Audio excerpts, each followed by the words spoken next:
Well, welcome back to the 2025 EC Griffith Cup here at Yarrawonga. And out on the circuit at the moment is our AFGP runners, our tunnel boats for the weekend. And a big field here, of course, running for the final round of their championship. So we got Austin McDonald out there, Caleb Frost in Caleb Frost Racing. Darren Hitchcock, one of my old ski racing buddies. This will be his first tunnel boat race, so excited to see Darren out there in this one as well. That's Team Bricker Racing, lead boat going through, and Reece Coles just going up the inside of him. This is Caleb Frost. This is the V8 engine, the four-stroke there, mate. So keep your eye on that boat as it goes through. This is Darren Hitchcock. And then Paul Whitten. Oh, yeah, Paul that's Whitten, Gravy. Yep. That's Problem Child. That's Michael Williams. Number 85. The Lucas Oils. Nick Coles. SPR. Smith family. Yep, so that's Matty Smith. So we got Ewan Bricker. Ewan.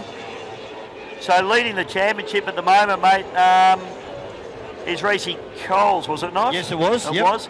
So that's, we'll just pick up Reece Coles on the course for those. Here's Reece here in the blue boat. Coming across the start-finish line right now in boat number 14. Now that's a bit worrying. He's off the gas already. Simon Troy, mainline dyno. Looks a bit healthier than the last time we saw that boat, definitely. mate. Yeah.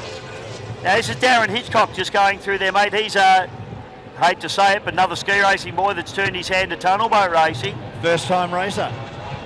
It is a worry for ski racing, you know, that a lot of these guys are finding other things to do. Predominantly two hulls out there.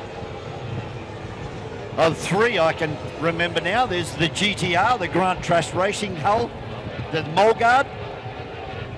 And the most popular one out there this weekend is the DAC, the DAC from Europe. Yeah, European boats, mate, they certainly made their mark. The DACs and the Mulgards are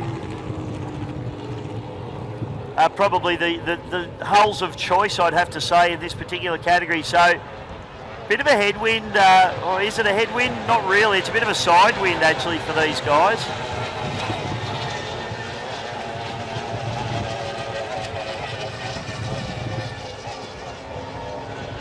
So a very exciting form of motorsport is this tunnel racing for sure, with the AFGP here on the EC Griffith weekend. And they will have a couple of fairly long races coming up over the weekend on the Saturday and the Sunday to determine their champion for season 2024-25.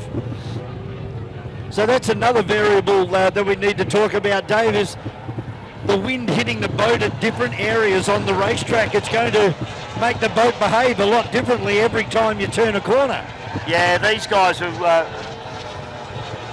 really know about this. This wind's actually come up a bit again, Vaughan. So they're copying a bit of a side wind both up the back straight and front straight. Not going to bother them too much in the top bridge end corner because it'll be right up their clack. They want to be a little bit careful turning into it down through this top turn. They want to be a little bit careful on when they get onto the up button up just on the exit of what we'll call turn number 2.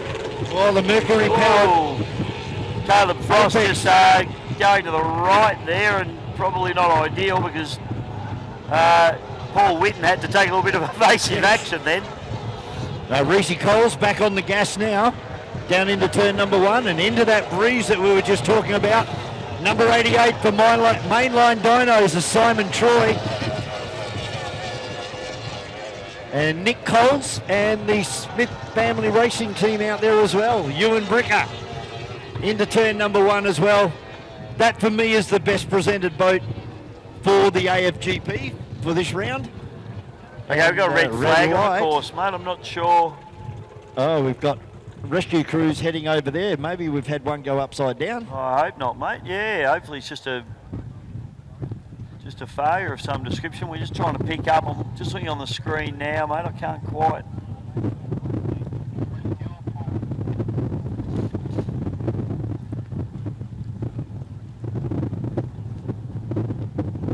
here, but not. They actually race just over out the front of the ski club. Be a bit more protected over that side of the water. But a good field of AFGP tunnels here this weekend. And Bishop, it's all about the air going into the front of these boats. It gets channeled down towards the back, and it creates a cushion of air. Yeah, it so does, that's mate. why we refer to them as pilots, because they're actually flying above the water, maybe 6 to 8 inches of the hull towards the back of the boat in the water. Yeah, that's right. So basically the tunnel gets smaller as it goes back. So what happens here, it's like a funnel. It goes down the tunnel, but then it gets compressed at the back of the boat and picks the back of the boat up. So the ultimate running angle, I guess you want just the tips of the sponsons at the back of the boat running, but it's just a fine line between enough air that it's lifting the back of the boat up, but you don't want too much air for it to lift the front of the boat up, and they will blow over backwards for you. So they say there's only 2 types of tunnel boat drive aboard, ones that have been wet and ones that are going to get wet. And one of the best names of a piece of motorsport equipment is on these boats, and it's called the pickle fork. The pickle forks. Now, they were put there for safety reasons as well. They're a piece of plastic, basically, that's designed to break off rather than making impact with a driver or with another boat. Yeah, well, I mean, you know, back in the day, originally they weren't, mate. They were just pointy, and they were having problems where in a collision, these pickle forks were driving into the side of the cockpits and hurting people.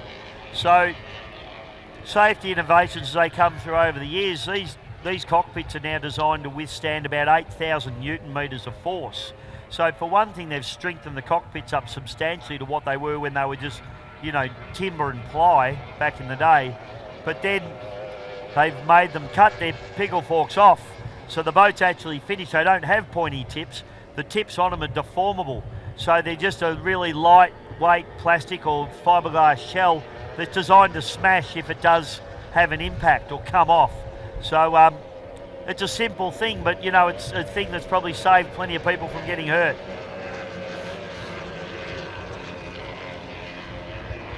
Known as the deformable pickle fork, they are.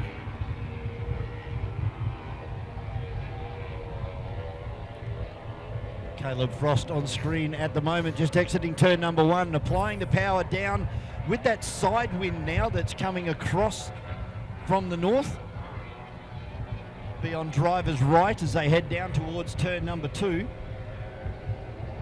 Then automatically that 90-degree corner down there, now the wind's coming from driver's left.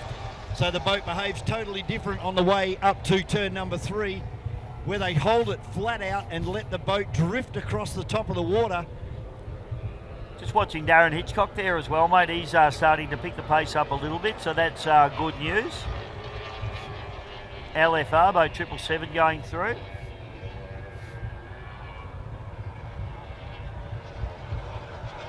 And that's Mach 1 racing. And the problem child machine, that's Mitch Williams. So Mitch Williams, he's another interesting guy, another ski racing guy that's come to tunnel boats.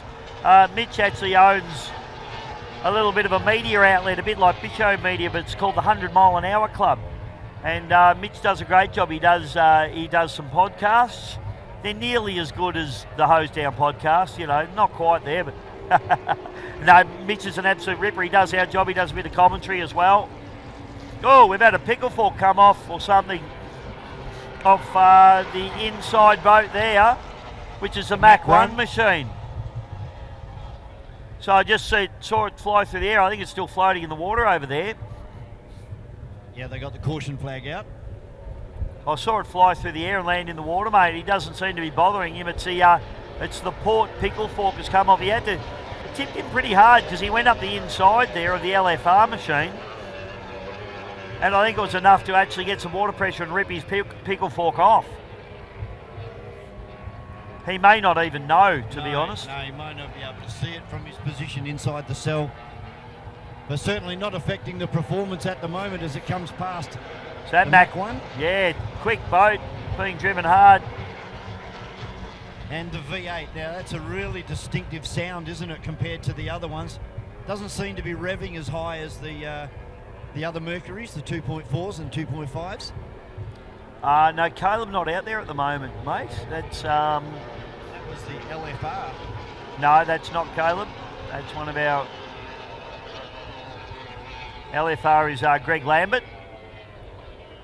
So that's one of the two-stroke boats. So we haven't seen Frosty come back out. So a few have decided not to re-enter the water. So. There has, yeah. We haven't seen the Lucas Oil's Nick Coles come out either. So yeah, this is Lambert here, mate, as we watch the 777.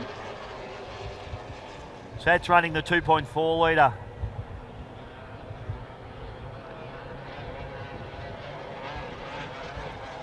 I remember talking to Andrew Murphy last year about the dock start that we're going to see in place tomorrow and Sunday. One of these particular engines has a split-second advantage as far as its ignition system. Yeah, that's right. So you have the carburetted engines have that little bit of an advantage because the Optimax engines actually have to rotate once for the computer to pick up top dead centre before they'll fire. So, and that's just how the engines are built. So they actually have to do a full rotation before they'll actually spark up. Having said that, if the carburettor boat's not set up as well as it could be, it might take even longer to fire than a rotation. So, but set up properly, yes, they do have a slight advantage off the dock over the Optimax engines.